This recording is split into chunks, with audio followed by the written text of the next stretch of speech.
I'm noticing a pattern that some of the YouTube videos related to Ukraine are asking me more to sign on before I can get access to viewing them. I can't view as many, it turns out.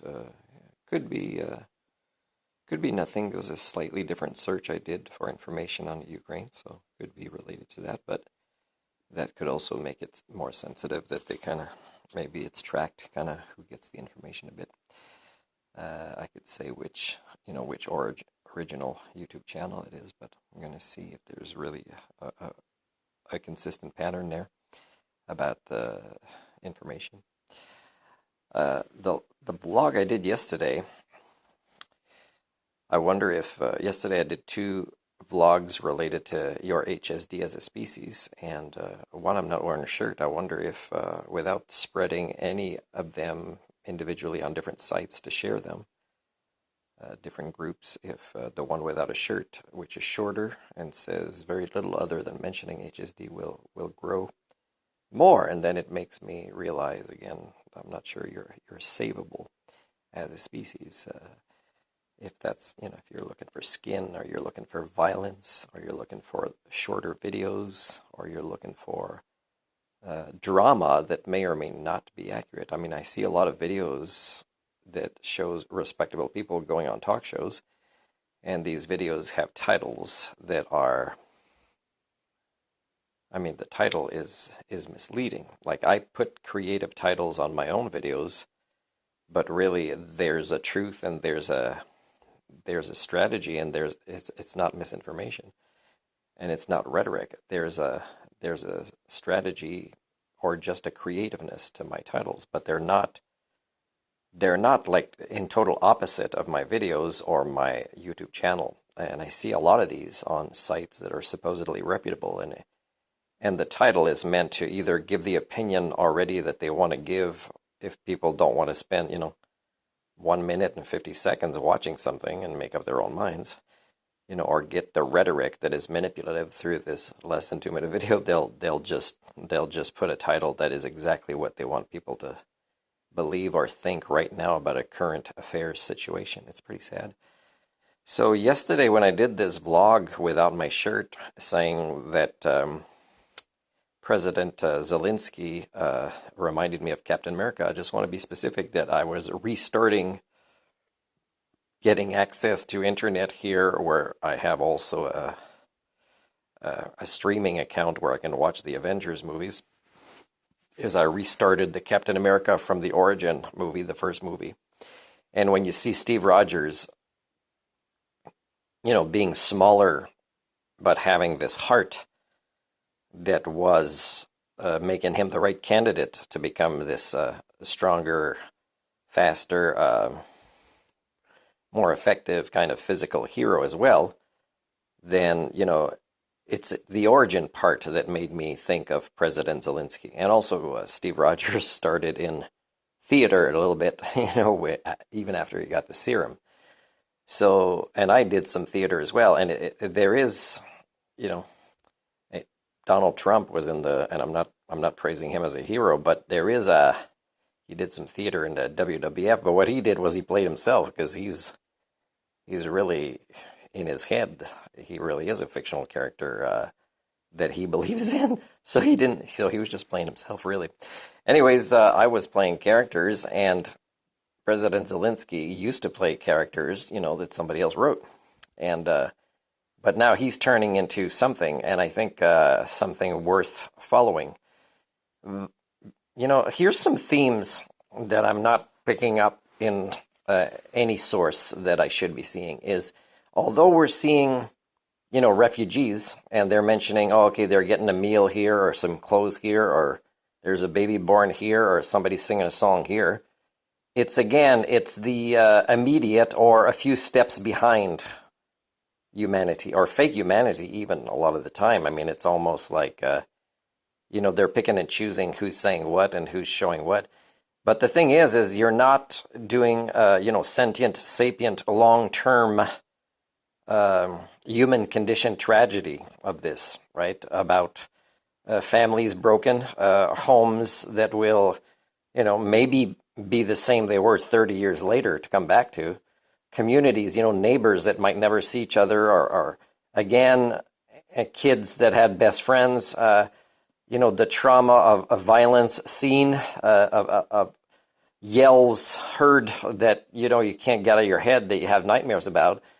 You guys don't know how to have these kind of conversations. You see, oh, okay, the bad guys that we see here, who also have victims, right? The victim of the Russian propaganda machine. There's also Russian soldiers that are a victim of that, and that if they can't really go back and say, hey, I don't want to be a victim of that anymore without having serious consequences. And these kind of cultures are built over time. So the bad guy, I know you want to say, is Putin or Putin, but you also don't realize that just like in Russia, Nazis invaded Germany first. And, you don't have to use the word Nazism, but, there's bad guys that become elites. And, sometimes they're given asylum in another country, these millionaires, billionaires, to give a little bit of information. But there's still millionaires, billionaires over there. They're still bad guys who have turned slightly better. Because, owning a boat that is worth, $100 million makes you a bad guy automatically. Especially when people will never be able to afford a home again, because really, a lot of people, even if you give them a job, that a lot of their resources should be into healing trauma, not into building a better house than they lost in their country of Ukraine. You guys don't get this money thing, how toxic it is, but you also don't get that the bad guys are the general population of Russia, but as victims as well. If you are good people who don't stand up until things get worse, like, it happened in Germany with the Nazis and happening again in Russia, if we're waiting for the elite to stop another elite, then you guys don't get the concept of HSDL. You don't get that the majority of you who allow things to escalate, that, let's say you're poor and then you're proud that your son enters the Russian army and then is put in this situation where it would have been better that they not join the army for your long-term family values and community stability. Putin is just like Trump, a generic product of his time. It's, again, the majority of you who decide how much work you'll do to develop a human operating system, to pursue the concept of maturation within your species as individuals, and the very concept of humanity, defining it. And when you define it properly and everybody agrees, every choice gets easier to do. And these things don't keep happening in history because you keep not doing the work for your maturation process as a species. So another pattern, other than not acknowledging the scope of the trauma that even on the first 2 days was caused, and that will last generations, because we know they last generations. We still see the impact of this with the First Nations in Canada, and with people who lived through World War II. We still see it. It had an impact on how they raised kids. It influenced their grandkids, what choices they made, and still you don't put that in there. You don't put the trauma healing as something, you just want to throw money at stuff. It's as if, I don't have to show up for my counseling. As long as I send my payment to the counselor, I'll get better. Man, you guys are pretty insane. So education is required at 10 times the level to be better than they are now. Even in countries that supposedly have the best education systems, they do not. So, and Russia might be like, it needs to get 100 times better to not have these situations among the norm. Same thing with a lot of African countries, and you're going to think it's weird I say this, and there was a comedian, Sam Kinison, who said, in some of his jokes, he said, you don't want to starve, you live in a desert, move to the food. Well, in a sense, in Africa, there's a lot of places they live right next to food, but they are led to believe they're poor and continue to be poor. And this is brainwashing of things you don't get. You don't get the memetics behind it, the HSD behind it, the role modeling behind it. Is what makes us rich and what makes us poor as social creatures has nothing to do with most of what they show in the news. It doesn't. What makes us rich is a variety of different types of intelligence and human thinking tools as social creatures that create healthy, resilient communities where we realize that we don't need stuff. We just need to gather and sing and dance and tell stories and prepare meals together and play. And that doesn't mean no work, but it definitely doesn't need to be more than 25 hours a week. Like a healthy human community with the intelligence that we are capable of, if we have the right education systems in any country of the world, would really be that 15 hours a week of work. And I'm going to define work here as the kind of work where, you would prefer not doing this 40 hours a week, but that 15 hours a week, it's still, you're in a job that you don't feel forced to be in, that is somewhat satisfying in the sense that you're giving back and there's like a reward of a paycheck. But a lot of these people that would be in these communities, the rest of the 15 hours, they could decide to volunteer in that same job or volunteer somewhere else or just do leisure or just work on their own creative projects and pursue, the sciences, the arts, all sorts of things. And that's what we've already had the ability to be capable of in every country of the world. And yet the elites are so subhuman, and we admire them because they're rich and they have stuff, but they're subhuman and we're all a victim of their games all the time. And you can't break these cycles of history because as a majority, you suffer from intellectual laziness.